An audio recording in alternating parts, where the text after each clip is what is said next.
जय श्री राधा कृष्ण। तो आज हम मौनी अमावस्या का महात्म्य सुनेंगे। मौनी अमावस्या की सबसे बड़ी बात यह है कि तो माघ कृष्ण चतुर्दशी के अगले दिन आता है।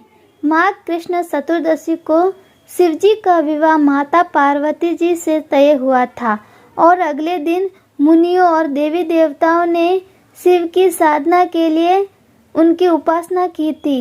भगवान विष्णु ने देवी पार्वती के भाई बनकर उनके विवाह संबंधित कार्यक्रम में भाग लेना स्वीकार किया था और इनसे सबसे अलग मौनी अमावस्या की कथा यह भी है कि सागर मंथन के समय जब असुर अमृत कलश लेकर भाग रहे थे, तब इसी दिन अमृत की बूंदें छलक कर प्रयाग सहित कई स्थानों पर गिरा दी थी।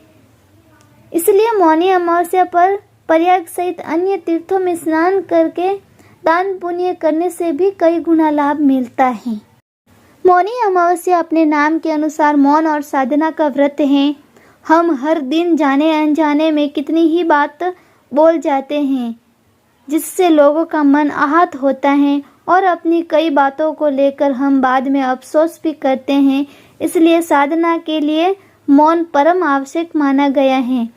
ग्रस्त जन हमेशा मौन व्रत नहीं रख सकते हैं, इसलिए एक दिन निर्धारित किया गया है जिसमें ग्रस्तों को आत्मशुद्धि के लिए मौन व्रत का संकल्प लेना चाहिए। मौनी अमावस्या पर संभव हो तो पूरे दिन मौन धारण करें और मानसिक रूप से भगवान शिव और विष्णु का ध्यान करें अथवा स्नान करने से पहले मौन धारण करें। स्नान के बाद ही कुछ बोले और दिन भर कोई भी ऐसी बातें न कहे जिससे किसी का मन आहत हो। ये मौनी अमावस्या के दिन व्रत करने से हमें क्या फल मिलता है? माघ मास में तिल, ऊनी वस्त्र, घी का दिन बहुत ही पुण्यदायी होता है। इसलिए मौनी अमावस्या पर इन वस्तुओं का दान जरूर करना चाहिए। ये जरूरी नहीं कि आप बहुत दान करें, लेकिन अपनी श्रद्धा और क्षमता के अनुसार थोड़ा दान भी आप कर सकते हैं। इससे भगवान शिव की कृपा प्राप्त होती है और व्यक्ति मृत्यु पश्चात उत्तम लोक में स्थान पाता है। व्यक्ति मुनि पद को प्राप्त करता है। एक मान्यता यह है कि मौनी अमावस्या के दिन मनुष्यों के धरती पर लाने वाले प्रथम मनुष्य मनु ऋषि का जन्म हुआ था। मनु ऋषि के नाम से ही इस व्रत का नाम मौनी अमावस्या है। इस साल मौनी अमावस्या 29 जनवरी बुधवार को है। इस अवसर पर पितरों की शांति के लिए तर्पण, पिंडदान और श्राद्ध करने का विशेष महत्व है।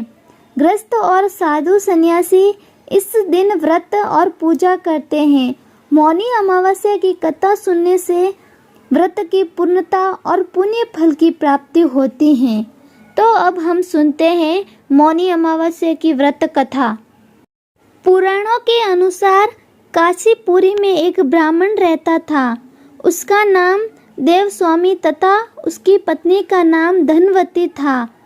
उनके 7 पुत्र तथा एक पुत्री थी। पुत्री का नाम गुणवती था। ब्राह्मण ने 7 पुत्रों को विवाह करके बेटी के लिए वर खोजने अपने सबसे बड़े पुत्र को भेजा। उसी दौरान किसी पंडित ने पुत्री की जन्म कुंडली देखी और बताया कि सप्तपति होते ही होते ये कन्या विधवा हो जाएंगी। तब उस ब्राह्मण ने पंडित से पूछा, पुत्री के इस वैधव्य दोष का निवारण कैसे होगा? पंडित ने कहा, सोमा का पूजन करने से वैधव्य दोष दूर होगा। फिर सोमा का परिचय देते हुए उसने बताया कि वह एक धोबिन है। उसका निवास स्थान सिंगलद्वीप है। उसे जैसे जैसे प्रसन्न करो और गुणवती के विवाह से पूर्व उसे यहाँ बुला लो। तब देवस्वामी का सबसे छोटा लड़का बहन को अपने साथ लेकर सिंगलद्वीप जाने के लिए सागर तट पर चला गया। सागर पार करने की चिंता में दोनों एक वृक्ष की छाया में बैठ गए। उस पेड़ पर एक घोंसले में गिद्ध का परिवार रहता था। उस समय घोंसले में सिर्फ गिद्ध के बच्चे थे। गिद्ध के बच्चे भाई बहन के क्रियाकलापों को देख रहे थे। सायंकाल के समय उच्च बच्चों की माँ आई तो उन्होंने भोजन नहीं किया। अपनी माँ से बोले, निसे दो प्राणी सुबह से भूखे प्यासे बैठे हैं, जब तक वे कुछ नहीं खा लेते तब तक हम भी कुछ नहीं खाएंगे। तब दया और ममता के वशीभूत गिद्ध की माता उसके पास आई और बोली, मैंने आपकी इच्छाओं को जान लिया है। इस वन में जो भी फल फूल कंद मूल मिलेगा मैं ले आती हूँ, आप भोजन कर लीजिए। मैं प्रातःकाल आपको सागर पार कराकर सिंगल द्वीप की सीमा के पास पहुँचा दूंगी। और वे दोनों भाई बहन इन माता की सहायता से सोमा के यहाँ जा पहुँचे। वे नित्य प्रातः उठकर सोमा का घर झाड़कर लीप देते थे। एक दिन सोमा ने अपनी बहुओं से पूछा, हमारे घर कौन बुहारता है और कौन लिपता पोतता है? सबने कहा, हमारे सिवाय और कौन बाहर से इस काम को करने आएगा। किंतु सोमा को उनकी बातों पर विश्वास नहीं हुआ। एक दिन उसने रहस्य जानना चाहा। वह सारी रात जागती रही और सब कुछ प्रत्यक्ष देखकर जान गई। सोमा का उन बहन भाई से वार्तालाप हुआ। भाई ने सोमा को बहन संबंधी सारी बात बता दी। सोमा ने उनकी श्रम साधना तथा सेवा से प्रसन्न होकर उचित समय पर उनके घर पहुंचने का वचन देकर कन्या के वैधव्य दोष निवारण का आश्वासन दे दिया। मगर भाई ने उससे अपने साथ चलने का आग्रह किया। आग्रह करने पर सोमा उनके साथ चली गई। चलते समय सोमा ने अपनी बहुओं से कहा, मेरी अनुपस्थिति में यदि किसी का देहांत हो जाए तो उसके शरीर को नष्ट मत करना, मेरा इंतजार करना। और फिर सोमा बहन भाई के साथ काशीपुरी पहुंच गई।